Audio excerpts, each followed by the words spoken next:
Kafe-kafe menghimpun jika-jika pun Nabi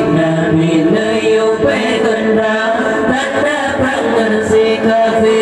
ketujuh Ramadan 2 tahun hijrah Nabi perang kadar masanya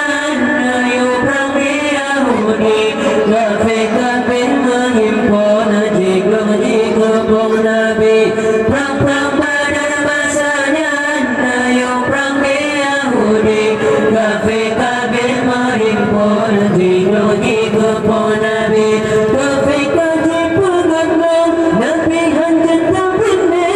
yang sujud ke Tuhan mengalaman ilahi kafe-kafe pengendang Nabi hanjat tabinnya yang sujud ke Tuhan mengalaman ilahi Nabi lagi ke Tuhan memenang perang kafe ruhnya Nabi dari jaga gegam pedang sakti Nabi layu pengendang tanda perang si kafe ketujuh Ramadan 2 tahun hijrah Nabi perang badar masanya layu perang Yahudi kafe-kafe menghimpun jika-jika pun Nabi perang badar masanya layu perang Yahudi kafe-kafe menghimpun jika-jika pun Nabi Nabi maju dalam perangan ajak aku si kafe Hamzah kalah kuat gerak sampai tangannya Nabi maju dalam perangan ajak aku si kafe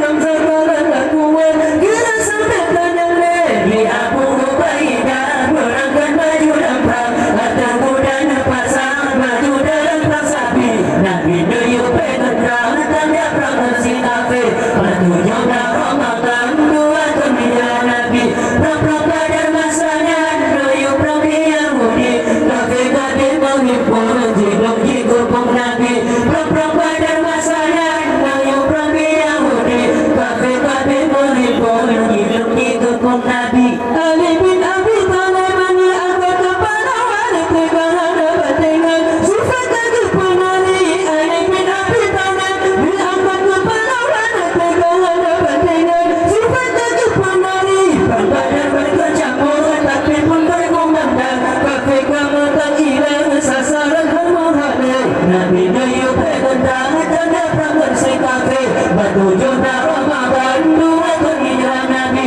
perang badar masanya layu perang Yahudi kafe-kafe menghimpun jika-jika pun Nabi perang badar masanya layu perang Yahudi kafe-kafe menghimpun jika-jika pun Nabi nasib di Abu Jalal musuh Islam mati dalam perang badar di sini jadi bangkit nasib di Abu Jalal musuh Islam mati dalam perang badar di sini jadi bangkit kafe yang ladang dibuang tapi pun berkumandang bendera umat Islam pergi pun capai Nabi layu petendang ada perang si kafe ketujuh